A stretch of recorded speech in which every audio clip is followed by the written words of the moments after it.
Hello दोस्तों, एक बार पुनः मैं अरुण कुमार आप सबका आपके प्यारे चैनल 10+2 अकेडमी में बहुत बहुत स्वागत करता हूं। आज का जो सवाल है आपने थंबनेल में देखा होगा। आज हम आपको यहाँ भी दिखा दे रहे हैं सवाल को। क्या है सवाल में बोला है एक वृत्ताकार कमरा है। क्या है? एक वृत्ताकार कमरा है, उसके ऊपर अर्धगोलाकार गुम्बद है। कैसा है? अर्धगोलाकार गुम्बद है। उसका कुल भीतरी आयतन अर्थात उस जो घर बन जाएगा, कमरा होगा, कमरे के ऊपर क्या होगा? एक गुम्बद है, तो एक घर बन जाएगा ना। उस घर का आयतन, भीतरी आयतन कितना है? 48,510 मीटर क्यूब है। कितना है? 48,510 मीटर क्यूब है। और भीतरी व्यास जो है उसका, किसका? इस गुम्बद का भीतरी व्यास अर्थात घर का, गुम्बद नहीं घर का, घर के कमरे का भीतरी व्यास जो होगा उसकी महत्तम ऊंचाई के बराबर होगी, अर्थात इस घर की महत्तम ऊंचाई के बराबर होगी। ठीक, आइए अब इस सवाल को हम थोड़ा डायग्राम के हिसाब से आपको समझाने का प्रयत्न करते हैं। सवाल में बोला है एक कैसा है? गोलाकार घर है, तो गोलाकार घर मान लेते हैं। घर की ऊंचाई हमने कितना मान लिया है? h है। तो गोलाकार होगा तो एक बेलन बन जाएगा। क्या बन जाएगा? बेलन, क्योंकि गोलाकार घर बनाया है ना, तो गोलाकार घर हो गया हमारा यही। ठीक, इस गोलाकार घर के ऊपर एक गुम्बद बनाया गया है। ठीक, आपने मंडप देखा होगा, मंडप, शादी वाला मंडप। मंडप गोलाकार होता है ना। अरे भैया, जो बरीक्षा वाला मंडप होता है उसकी बात कर रहे हैं ना, चौक वाला मंडप नहीं। ठीक, तो वही सेम इमेजिन कीजिए वही। ठीक, तो ये कैसा घर है? ये गोलाकार घर है। ठीक, बेलनाकार। इसके ऊपर एक क्या लगाया गया? गुम्बद लगाया गया है। इस गुम्बद का व्यास अर्थात इस घर का व्यास, घर का व्यास जो होगा, ये बेलनाकार घर का जो व्यास होगा, कमरे का व्यास कितना है? इसकी जो महत्तम ऊंचाई है, इस घर की जो ऊंचाई है उसके बराबर है। ठीक, तो ऊंचाई यहाँ से लेकर के यहाँ तक होगी ना, ये वाली ऊंचाई इसके बराबर है। ठीक, वही हमने लिखा है, घर की ऊंचाई गुम्बद के व्यास के बराबर है। तो जो गुम्बद का जो व्यास होगा उसकी त्रिज्या भी होगी। तो हमने मान लेते हैं गुम्बद की त्रिज्या कितनी मान लेते हैं? आर मान लेते हैं। त्रिज्या कितनी हो जाएगी? आर।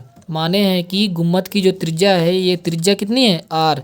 यहाँ तक आर होगा तो इसके ऊपर भी आर ही होगा ना, यहाँ भी आर ही होगा। तो गुम्बद की त्रिज्या कितना मान ली है? आर। तो गुम्बद का व्यास कितना हो जाएगा? 2r हो जाएगा। अब प्रश्नानुसार क्या बोला है? गुम्बद का व्यास जो है उस घर की ऊंचाई के क्या है? बराबर है। तो घर की ऊंचाई कितनी हो जाएगी? 2r हो जाएगी। कितनी हो जाएगी? 2r हो जाएगी। अब आप चित्र से देखिए बच्चों, अगर यहाँ से लेकर के यहाँ तक की हाइट कितनी है? 2r है। कितनी है? 2r है। और यहाँ से लेकर के इस गुम्बद की ऊंचाई यानी त्रिज्या, इसकी त्रिज्या तो होगी गुम्बद वाली, सिर्फ गुम्बद की ऊंचाई कितनी होगी? आरित होगी, क्योंकि ये देखिए और ये देखिए आर है ना, तो ये कितना है? आर है। अर्थात इतना मान कितना है? ये वाला सिर्फ आर है। तो यहाँ से लेकर के यहाँ तक तो कितना माने हैं? 2r है। और इतना कितना है? आर है। तो अगर 2r में से आर घटा देंगे तो एच का मान नहीं आ जाएगा? आएगा ना।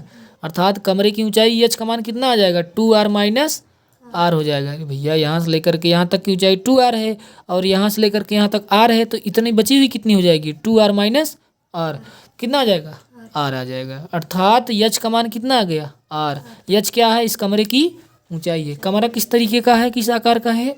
बेलनाकार है। ठीक, अच्छा, प्रश्न में दिया क्या था? प्रश्न में दिया है इसका भीतरी आयतन, इस घर का पूरा भीतरी आयतन। तो इसके भीतरी आयतन में कौन कौन होगा?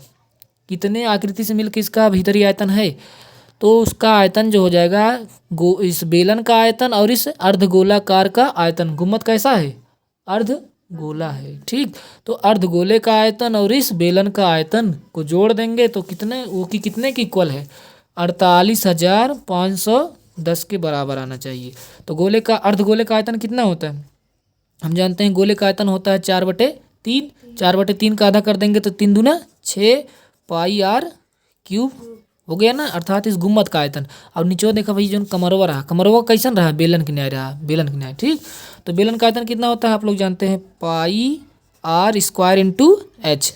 अब आई निकाल के आई है एच का मान कितना है? एच का मान, इस एच का मान आर है, तो इसे इंपुट कर दीजिए।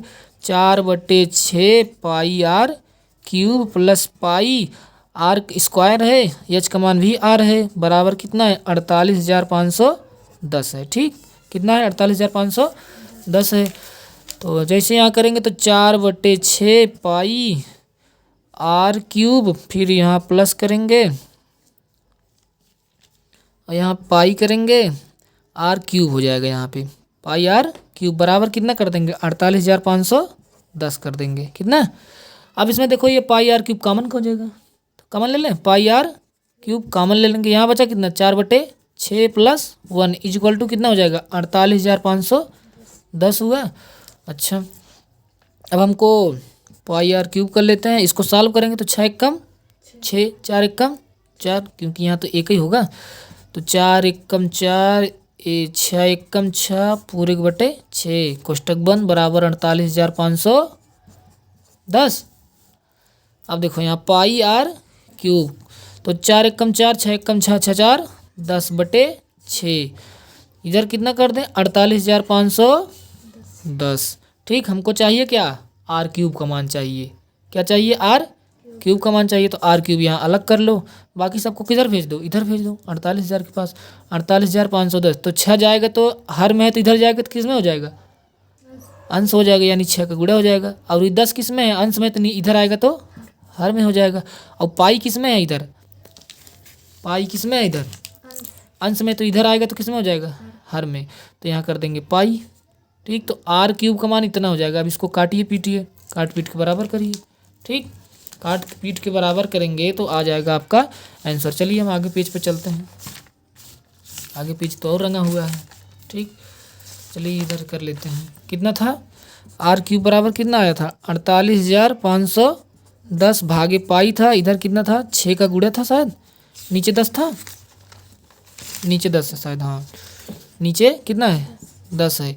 अब आप सब पाई का मान जानते हो कितना होता है 22/7, 5,010 करिए, यहाँ 22 हो जाएगा, यहाँ 10 हो जाएगा, 7 ऊपर चला जाएगा, कहाँ चला जाएगा, और यहाँ पे 6 हो जाएगा। आप इसको काटिएगा पीटिएगा, आपका आंसर आ जाएगा, 1 0 से 1 0 कट गया, बचा कितना 48,505 ठीक, गुड़े 7 छंग 42, 42/12। अब आप काट दिए, 3 से देखिए कटेगा, 3 एकम 3, 3 चौ 12, 4 त्रिक 42 ना, फिर 3 चौके 12, ये भी कट गया। अब 4 से काटिए, कोई कटेगा, यह भी नहीं कटेगा, तो यहाँ पे आप कर लीजिएगा 451 गुणे 14/4, यही आपका आर क्यूब का मान है। इसको गुणा करिएगा, फिर अंडर रूट ले लेंगे तो क्या हो जाएगा आपका आर का मान आ जाएगा। पहले सॉरी यार, यहाँ 22 होगा, 12 नहीं होगा। ठीक है, क्या होगा यहाँ पे 22 होगा, फुल्ला में हमने 12 लिख दिया था, आप उसको ध्यान से देख लीजिएगा, तो यहाँ भी 22 होगा, हमने काट दिया है, 1 0 से 1 0 काटे हैं, कोई गलत नहीं है। ठीक, यही नहीं कटेगा, तो यहाँ पे बचेगा कितना 451 गुणे 7 छंग 42, यहाँ 22 हो जाएगा नीचे। ठीक, काटेंगे नहीं अभी, 22 ये 42 रहेगा, ये इतना रहेगा, अर्थात यहाँ ऊपर लिख देते हैं टोटल कितना आएगा आर क्यूब का मान। आर क्यूब का मान हो जाएगा आपका 451 गुणे 42/22। अब आप इसको सॉल्व करिएगा, अंडर रूट ले लीजिएगा, आपका आर क्यूब का मान आ जाएगा। ठीक, कैलकुलेशन करिएगा, कैलकुलेशन मिस्टेक मत करिएगा, पूरा मान सही, इस पर भी छोड़ देंगे तब भी आपको सही माना जाएगा। Thank you so much.